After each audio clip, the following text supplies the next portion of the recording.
submitted. Those in favor? Aye. Opposed? It carries. Consideration of the agenda. The only item that I would like to add is in the licenses, the license for George's. Is there anything else? Chairman, move the agenda as presented and amended. Second. Okay.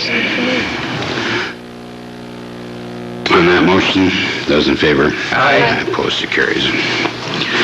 Almost all of the written material that the council receives on any agenda item is prepared in this book for the members, and it's available to the public for study and inspection at the library over the weekend and here at the podium this evening.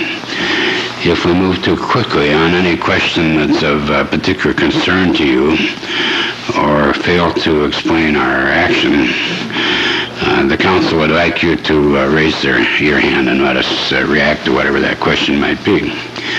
At this time, the council sets aside a period of up to 15 minutes to hear from members of the public on matters that are not normally agenda items. I understand that at least one subject is in order, and that's concerning water quality. Is there someone here on that? Yes, sir.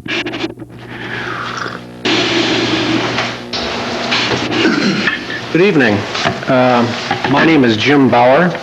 I'm a resident of Fridley, and I'm here to address trichloroethylene in the city water.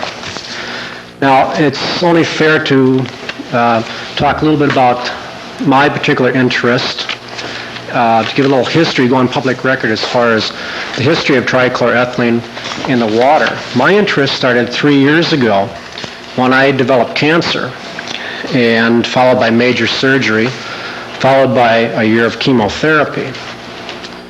I learned at that time that 7 of my other neighbors had developed cancers of different types.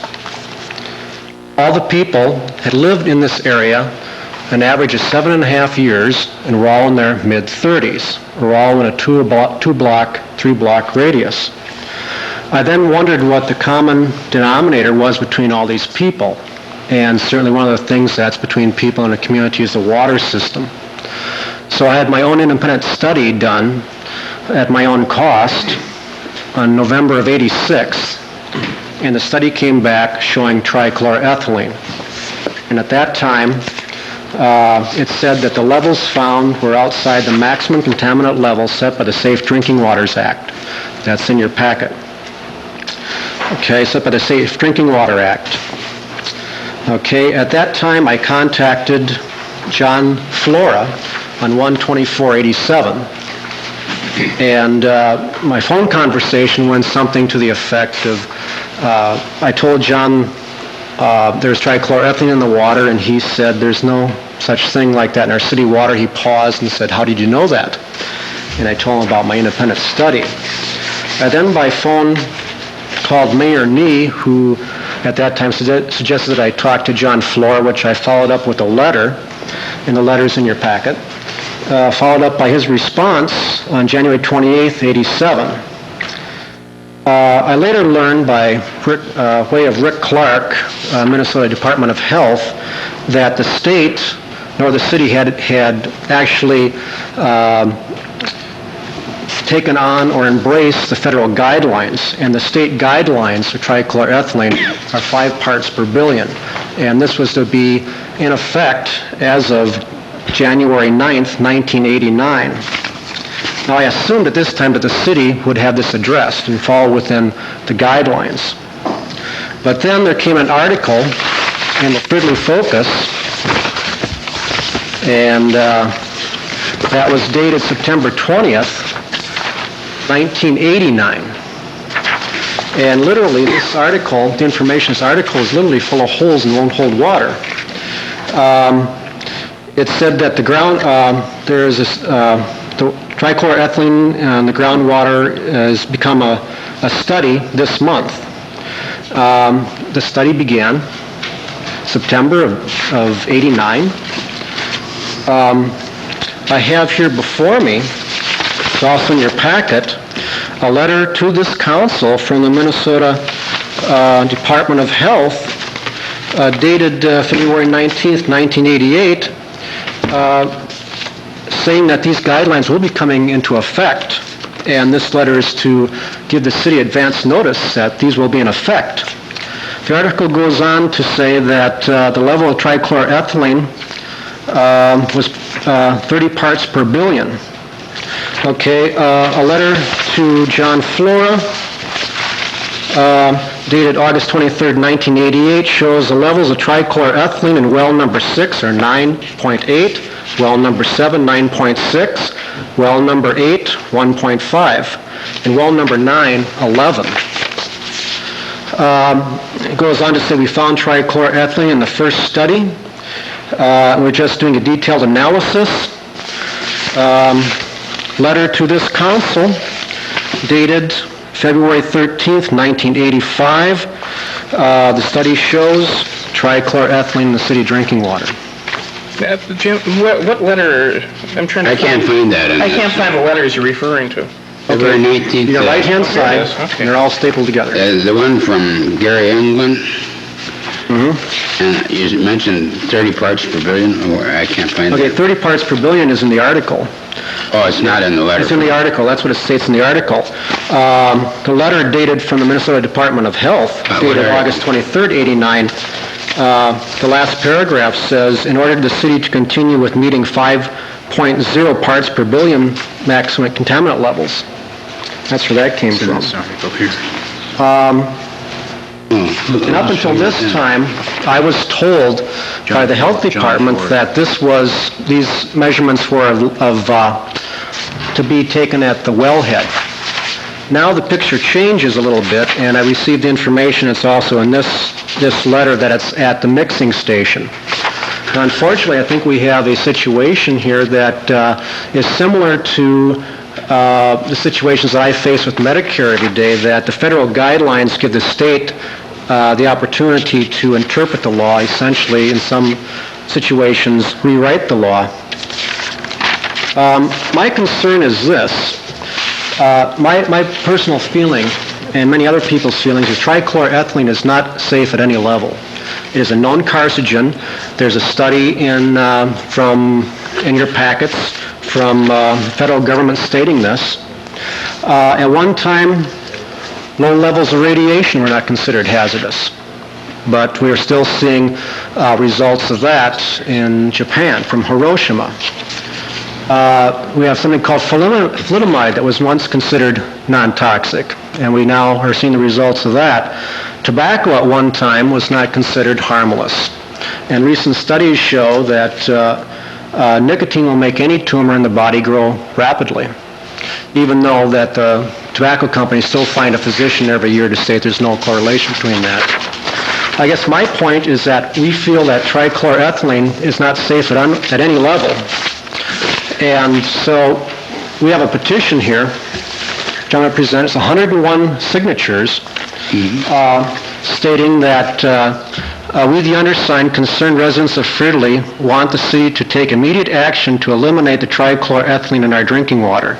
And it also cites Minnesota Environmental Act, or Rights Act, Chapter 116B.01, which states that the city council will protect the people of the city from any environmental hazard. There's a copy of that law in your packet as well. Jim, is the copy of the study that you had done in here? I can't find it. It's on the left side, I think. My study? Yeah. My study out of my faucet is on the left-hand side. Left-hand side. John, I'm just noticing in the article, Jim, I don't know if you and I have ever talked. I know I was aware of the study you had done, and I know you in fact, I believe, had tried to contact Mr. Bauer about 2 years ago. Right. And I think at the time, my recollection was that you had indicated different laboratories sampled differently, and it was non-conclusive. Yeah, briefly, I can't go over all the items, but prior to 1989, the Minnesota Department of Health safety limits for TCE were established at 30 parts per billion. All of our levels at that time were substantially below that, and they range anywhere from 0.02 up to about 12. So we're well below the state limits. In January of this year, when the limits came down to 5, it's a blended water, and the fact is that a particular well may have quantities of TCE, but it's the product that you produce to the system that they measure. And even though we had some wells that were coming up with 6 and 7 parts per billion, the blended waters were all less than 5, more like 3.6, 2.5. But we were concerned. That's why we initiated the study, because of the change in the law as far as the acceptable level and also the increased quantities of TCE we were finding in the lower level wells. John, when we first, I don't recall when we first detected some TCE in one of the wells, at one of the conference sessions, we didn't do it by resolution. I think we agreed that we would take that well offline, except in peak demand periods. That's correct. Did that in fact happen? Yes, that's correct. Okay. Because the figures that I get, it changes in the interpretation of the law. It changed because I was told up until recently, until I saw this letter, that this was to be at well site. 5 parts per billion were at wellhead. So now it's starting to change a little bit. I think the state is changing the picture. I've had this experience before with some other things. And I guess what we're saying in the petition is that we want this eliminated from our city drinking water that is potentially hazardous. And we, as concerned citizens, 101 people, want this out of our city drinking water. Mr. Mayor, Mr. Bauer, you brought in a photocopy of the article that was in the Focus that indicated that we've commissioned a study to try and find the source of the TCE. You're aware of that? I'm aware of that. And in the meantime, while we're trying to find out what the source of it is, do you have any suggestions for us? As to where it may be coming from? Well, no, as to how we eliminate it if we don't know where it's coming from. Yeah. There's 4 possibilities. 3 of these other communities are attempting to use it this time. One is certainly to dig deeper wells, go to a different aquifer. Second one is an air stripping system. And a third one is a carbon filtering system. And these are being reviewed, or I don't know if they're being worked on or tried now by some other cities. A fourth one would be to have a memorandum stating that everyone in Fridley have a whole house type carbon system. The thing about trichloroethylene is it almost becomes more dangerous when it's heated, that it becomes airborne when it's heated and you breathe it in. Example, this would be in your shower or on the top of a stove boiling. So it can be even more dangerous when heated. So if a person's filtering their water, their drinking water, to eliminate the hazard from the trichloroethylene, they'd also have to heat their water that they shower with. They have to filter it. They'd have to filter it, yeah. Can you react this at this point, or? I'm really not prepared to give study a it, detailed yeah. answer on any of the issues, but I can try to answer a specific one if you have. Other than we do have retained the services of Bruce A. Leach and Associates in order to do a groundwater analysis of the aquifer, not only Fridley's location, but the entire aquifer in this area, in an attempt to determine the location and possible cause of the TCE that we found in our shallow wells, with the goal of identifying its location, how it got there, and what would be a recommended solution. Is it passing us by and leaving the area? Is it coming into the area and accumulating and accelerating its quantities? Should it be treated? Should it not be treated? These are some of the answers we hope to get out of this study as we conduct it. At this point in time, all we know, we do have TC in the groundwater. The product that we're producing in the city is below the state limits, so it's within the state health guidelines, but we are dealing with the issue and trying to find some sort of solution. John, in the study that we looked at, there was a possibility of going deeper with the wells. Didn't the Department of Natural Resources prohibit us from going deeper in our wells? DNR's position is not to bypass the system, but to deal with the water. They propose if you have a contaminant, to deal with the contaminant. and keep it in that aquifer rather than attempting to go through it with the possible of contaminating another aquifer through the drilling process. So their solution is, if you have a problem, is to deal with the problem and try and solve it. And it's true that one method is aerating, putting the TCE in airborne status. Another, of course, is charcoal, activated charcoal, or a combination of the two are three approved methods of dealing with TCE. Are there a couple of wells that are way out of line now that are still in the system? We have currently three wells in the Commons Park aquifer, in the shallow aquifer, the Jordan, that are showing traces of TC, but they vary anywhere from 0 to the high of 12 at any particular time. And we've run a number of tests on a quarterly basis. They keep fluctuating, and that's part of the problem. We don't know why it's changing. Why one time it could be very high, next time be very low. According to the Minnesota Department of Health, it's 4 wells. It's in your packet. Yeah, I didn't figure it out then. During the winter months, can those wells be offline? Currently, we aren't using the shallow wells except in an augmentation process. We're using our deep wells for our major You're production. saying all 4 of those wells are offline right now? Unless there's an emergency, yes. Our first pumping So, system right. are the deep wells. Okay, so right now, if a water test were done, there should be no TCE in the water. That's correct. And we just had a test this last week, samples taken this last week out of the Department of Health. Well, I have the packet at home. I'm ready to make another test on my own drinking water. I'd like to find the results on it. Let me have this received, and then let's keep talking. And then move to receive the petition. Second. Move and second, receive the petition.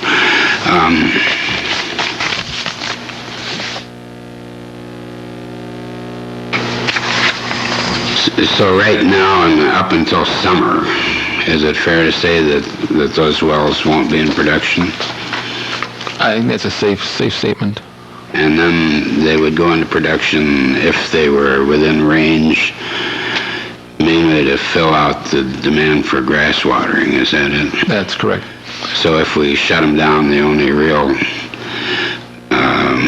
problem would be that we might run short of water some days. Have sprinkling ban. That's correct. That'd be the only... I'd like to say, even though the wells are all pumped individually, Yeah. the product is all mixed through the filter system that we use at the Commons, and then it's assembled in a 3 million gallon tank where it's pumped into the 500,000 gallon tank where it's put into a distribution system. So even though one well may have a particular level, it's blended with all the rest of the well from the deep wells, which helps to dilute any kind of a TCE that one particular well might be introducing. Well, I'm saying is that we have an option of shutting them down if we choose to. And we've put them on our low scale of pumpage. Okay. If we don't have an answer by spring, we could just shut them out. That's correct. Potentially draw a couple of new ones or... Okay, so you're saying, absolutely here now, just so there's no misunderstanding, those wells are definitely offline and barring the fire emergency or some other such emergency, will remain offline until we discuss this further. That's right. They're predicated upon demand. And the definition of an Wait a minute, emergency would predicated be... upon demand, what does that mean? Well, to meet our normal demand in the winter, we're running around 7 million gallons, which can pretty much handle out of our deep wells. If we do any major, as you say, indicate a fire, or there should be a change in the weather climate where a greater demand for water is, we put our wells all online to satisfy that pumping need. We currently have them last on the pumping scale. We have not put them off the scale. My concern and why I keep saying this is when we talked about this 3 years ago or whatever. So you're safe. You weren't here, Bill. I somehow we slipped out of it, and I believe that well went back online because of economic reasons. That it's cheaper to pump water from that well than it is from the other wells, and I was a little bit surprised to hear that. And I think we took it back offline again after got to a discussion on it. But I just want to make sure that before we put those wells back online, obviously if there's an emergency and a fire, you can't talk to us. But under normal circumstances, I'd like to know about it before those wells go back online. I don't just mean me. I think the council should know about it. Jim, the council is concerned. I don't know it's difficult to give you an immediate response, I think, other than to say that we all have the same concern that you have. I think that we can go for a few months and pursue this study and see what it tells us and whether we should just abandon those wells or put on aerators or whatever. At least the reason we initiated the study was out of the very concern that you mentioned. When could we expect the results of this study? Because I want to look at that myself. Sure. I would expect we'd have that in January. Okay. Oh, this is the source? This is the investigation of possible sources. Where it's coming from and I think that will give us some answers. It won't give us all, and I anticipate we probably have to have a second study after that, but at least it hopes to narrow the problem down. maybe we ought to just close down a couple of those wells and fill them in, you know. Now, where would that be, John, would they be from Well, your keep in office? touch with John, yeah. Yes. He's going to take care of you. Okay. Very good. Please do. I wish that I had seen your study before, because I wasn't aware of that. Okay, because most of this information was letters from the health department addressed to this council. No, yeah, one your of the- study is the one I was... Maybe I didn't read my mail. Has anyone seen those letters from the health department? I believe because of the nature of them, they don't make it to the council. The staff sort of intercepts those kinds of letters. And All written statements that I have seen have been reassuring that we are under the... I mean, there's several specific letters addressed to the city council.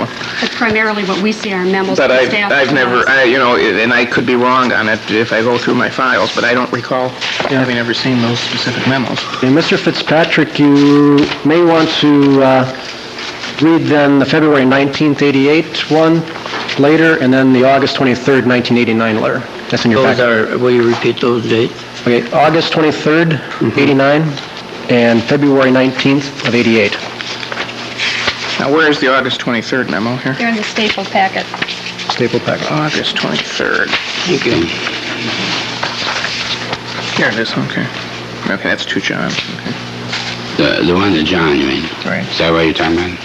There's two of them. The 23rd. One is addressed to this council, the other one is addressed to John. Okay. February 19th, 81 is addressed to this council. And then, August 23rd is addressed to John Flora. Which one was it? February of 81, did I hit that? 85. February February 1988. 88. It's addressed to the council, Carol Shirley. And I believe that I have seen that attached to a memo from John Flora in our packet back in 1988. Anyway, we're responsible for it, so we can't... Yeah, no, I'm not trying to do that. I'm just... There's a number of times when you see things that supposedly come to us, but that's why we have professional staff handling a lot of these. Anything that comes across my desk from the Minnesota Department of Health gets gets my attention. Right? We are going to chase it, and we hope you keep in touch with both us and John. Do the members of this council drink the Fridley City water? Yes. And Yes. sure. I wouldn't. You wouldn't? I wouldn't. Thank It's you. very good water, I think. Glass of it right here. Your point is well taken, though, and we're going to chase it. Is there other people who would like to speak either on this subject or any other subject that is not an agenda item? I'd like to ask you now, exactly what are you going to do? Are you going to close those wells right now? They're off the line now, They are. and they haven't been on for what? When did they go offline? I don't know. End of summer. In the summer of 1989, well number 9 went offline in 84. All 6, 7, 8, and 9 went off priority in 1989. They currently are on, we have 13 wells, and the wells come on based upon the water demands. So we have our deep level wells first pumping and the lower shallow wells in the last stage of pumping.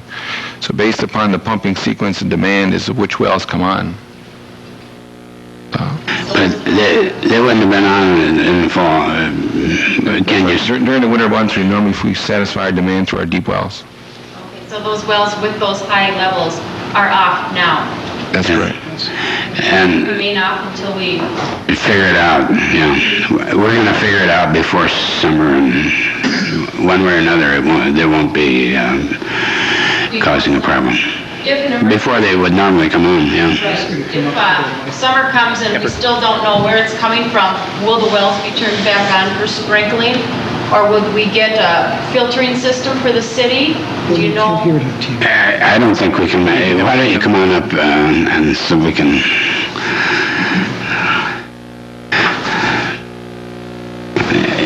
Could we have your name also?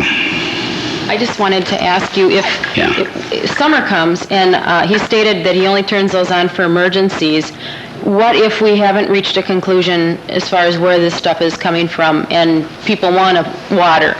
Will you turn those wells back on, or prior to that, would we figure out a filtering system for the whole system so people aren't drinking this? The answer to it is what we're doing the study for. But I would guess that we wouldn't be using them next summer. From a practical standpoint, to build a filtering system is going to take several months to do. And so, given the circumstances that you have just laid out, I would assume that come next spring, this council will have to make some hard decisions as to whether or not the levels of TCE are such that we need to ban sprinkling in the city of Fridley, Right. ban all uses of water other than for health reasons. If in fact it's as large a problem as Mr. Bauer is indicating that it is. Right. Because I can't believe that between now and next spring that we will have the finances nor the time available in order to construct the type of filtration plant that would be needed. Okay. And I guess I just want your word that those are turned off and they will not be turned back on, because if they are to be turned on, I want to at least be given an option. For me, I have kids. I would like to either filter my own house or get Glenwood, Inglewood, or do something, but as long as you say you are not using those wells, can I have your word that you're not? That's correct, Okay. at this time. Okay. Will you leave us your name so we can keep in My name's contact with you? Kathy Gerard. Gerard, can we get that? Where do you live, Kathy? I We live have on a- Rice Creek Terrace. We have a letter from you with Right. your name. Yeah, okay. Right. And this does concern me. I have a 3-year-old baby that, from my understanding, this stuff's been going on for 3 years, so her whole life has been drinking what I thought was wonderful water in wonderful Fridley, and this has really kind of disturbed me. Okay? Well, we think it is good water, but it's something we're concerned with, and we'll keep in contact with you come in mid-spring. Okay, I wish you would. Thank you. Okay, thanks for coming in. I'd like to just make a quick statement. My name is Rick Sturm. I live at 7603 Meadowmore. I am one of the neighbors that had cancer. I've been through chemotherapy and through radiation treatments. About the time that I contracted cancer, 2 of my neighbors, one right across the street and the other one in a cul-de-sac right around the corner, died of cancer. And we do not drink Fridley water in our home just because of the experience we've been through. And I just want to present a face to you of somebody who's very much concerned, and I appreciate anything you're going to do in this regard. Thank you. Thanks for coming in. Is it S-T-E-R-N? S-T-U-M. Sturm, okay. Thank you. Anyone else? Okay, is there anyone on any other subject that would not be a non-agenda, that would be a non-agenda item?